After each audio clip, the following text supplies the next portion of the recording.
Assalamualaikum warahmatullahi wabarakatuh. Perkenalkan, nama saya Siti Nabila Arnisa dengan NIM C1C0222142 akan menjelaskan cara dan sistem pemungutan pajak, tarif pajak, dan fungsi pajak di mata kuliah perpajakan 1. Yang pertama yaitu cara dan sistem pemungutan pajak. Nah, sistem pemungutan pajak merupakan mekanisme yang mengatur hak dan kewajiban pajak bagi wajib pajak. Di Indonesia ini terdapat sistem pemungutan pajak tersendiri yang menjadi acuan untuk menghitung besar pajak yang harus dibayarkan oleh wajib pajak. Nah, berlaku 3 jenis sistem pemungutan pajak, yaitu Self-Assessment System, Official Assessment System, dan Withholding Assessment System.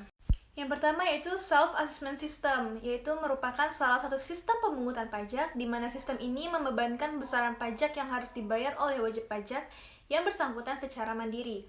Jadi, wajib pajak di sini berperan aktif dalam menghitung, membayar pajak, melaporkan besaran pajaknya kepada Direktorat Jenderal Pajak. Di sini pemerintah sebagai pengawas dari aktivitas perpajakan seperti wajib pajak. Sistem pemungutan pajak ini diterapkan di pajak pusat seperti pajak pertambahan nilai (PPN) dan pajak penghasilan (PPH).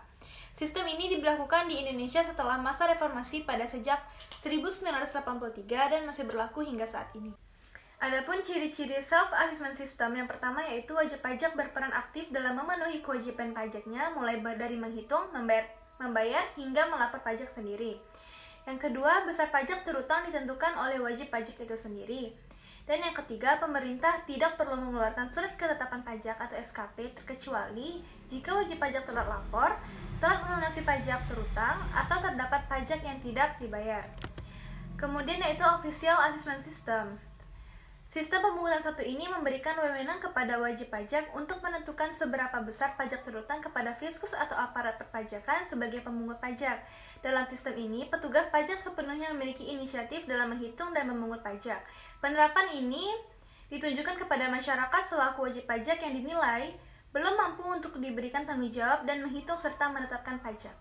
Adapun ciri-ciri dari Official Assessment System yang pertama yaitu wajib pajak bersifat pasif karena perhitungan pajak terutang dihitung oleh aparat pajak atau fiskus yang ditunjuk dalam pengelolaan pajak. Yang kedua, pajak yang terutang muncul setelah aparat pajak menghitung pajak terutang dan diterbitkannya SKP. Yang ketiga, pemerintah memiliki hak penuh dalam menentukan besar pajak yang menjadi kewajiban bayar pajak oleh wajib pajak. Kemudian adalah Withholding Assessment System.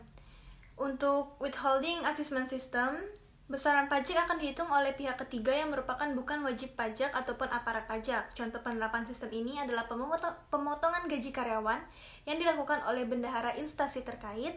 Oleh karena itu, karyawan tidak perlu lagi mendatangi KPP untuk membayar pajak terutang tersebut. Jenis-jenis pengenaan pajak yang menggunakan Withholding Assessment System yaitu pajak penghasilan atau PPH, Pasal 21, PPH Pasal 22, PPH Pasal 23, PPH Pasal 4 Ayat 2, dan PPN. Dengan sistem pemungutan ini, wajib pajak akan mendapatkan bukti potongan atau surat setoran pajak SSP yang berfungsi sebagai bukti atas pelunasan pajak. Yang kedua adalah tarif pajak. Tarif pajak adalah dasar pengenaan pajak atas segala objek pajak yang memang menjadi tanggung jawab wajib pajak. Tarif pajak pada umumnya berupa besaran persentase yang telah ditetapkan oleh pemerintah sebagai acuan dalam pengenaan pajak. Secara struktural, setidaknya ada 4 jenis tarif pajak, yaitu tarif pajak tetap, tarif pajak proporsional, tarif pajak progresif, dan tarif pajak degresif. Yang pertama yaitu tarif pajak tetap, adalah tarif pajak yang nominalnya tetap tanpa memperhatikan jumlah yang dijadikan dasar pengenaan pajaknya, tidak berubah-ubah. Tarif pajak tetap juga dapat diartikan sebagai tarif pajak yang akan selalu sama sesuai dengan peraturan yang berlaku. Kemudian adalah tarif pajak proporsional, merupakan tarif yang persentasinya tetap meski terjadi perubahan terhadap dasar pengenaan pajak. Dengan begitu, seberapa besarnya jumlah objek pajak, presentasinya akan tetap. Contohnya adalah PPN yang presentasinya 10% dan PBB dengan tarif 0,5%. Kemudian tarif pajak progresif. Jenis tarif pajak ini, presentasi tarifnya semakin besar mengikuti besaran nilai objek yang dikenai pajak. Artinya, semakin besar nilai objek pajak, maka semakin besar pula tarifnya. Dan terakhir adalah tarif pajak degresif. Tarif pajak degresif ini kebalikan dari tarif pajak progresif, di mana tarif pajak degresif adalah nilai presentasinya semakin kecil jika nilai objek yang dikenakan pajak semakin besar. atau persentase tarif pajak akan semakin rendah ketika dasar pengenaan pajaknya semakin meningkat.